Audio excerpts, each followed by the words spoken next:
Good morning students. இந்த வீடியோவில் ஒரு முக்கியமான மேக்ஸ் ட்ரிக்ஸை பார்க்க போகிறோம். Minus into minus plus, minus into plus minus, இதெல்லாம் நமக்கு தெரிஞ்ச விஷயந்தான். பாருங்கள், இங்கே ஒரு எக்ஸ்ப்ரெஷன் இருக்குது பாருங்கள், ப்ராக்கெட்குள்ளே பாருங்கள், -5a + 2b - 3c, இந்த மாதிரி ஒரு எக்ஸ்ப்ரெஷன் இருக்குது. இந்த ப்ராக்கெட்டுக்கு வெளியே ஒரு மைனஸ் இருக்குது. இப்போ நாம் என்ன பண்ண போகிறோம்னா, மைனஸால் இந்த ப்ராக்கெட்டை உள்ள ஒவ்வொரு டேர்ம்ஸையும் மல்டிப்ளை பண்ண போகிறோம். மைனஸால் மல்டிப்ளை பண்ணும்போது என்ன பண்ணுவோம், இதில் உள்ள ஒவ்வொரு டேர்ம்ஸையும் மைனஸால் மல்டிப்ளை பண்ணுவோம். ஓகேவா? அப்படி மல்டிப்ளை பண்ணும்போது நமக்கு இந்த மாதிரி கிடைக்கும். ஓகேவா? இதுக்கப்புறம் minus into minus plus, plus into minus minus, minus into minus plus. ஓகேவா? இப்படிலாம் போட்டால் நமக்கு ஃபைனலாக என்ன கிடைக்குன்னா 5a - 2b + 3c இந்த மாதிரி கிடைக்கும். ஓகேவா?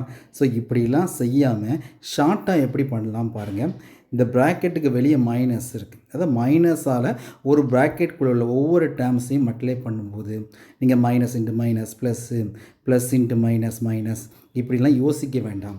ஜஸ்ட்டு என்ன பண்ணால் போகிறோன்னா, இந்த ப்ராக்கெட்டுக்குள்ள உள்ள ஒவ்வொரு டேர்ம்ஸோட சைனை மட்டும் சேஞ்ச் பண்ணால் போதும். மைனஸ் இருக்க இடத்துல ப்ளஸ்ஸும், ப்ளஸ் இருக்க இடத்துல மைனஸ், இந்த மாதிரி போடும்போது நமக்கு 5a - 2b + 3c இந்த மாதிரி ஈஸியாக கிடச்சிரும். ஓகேவா?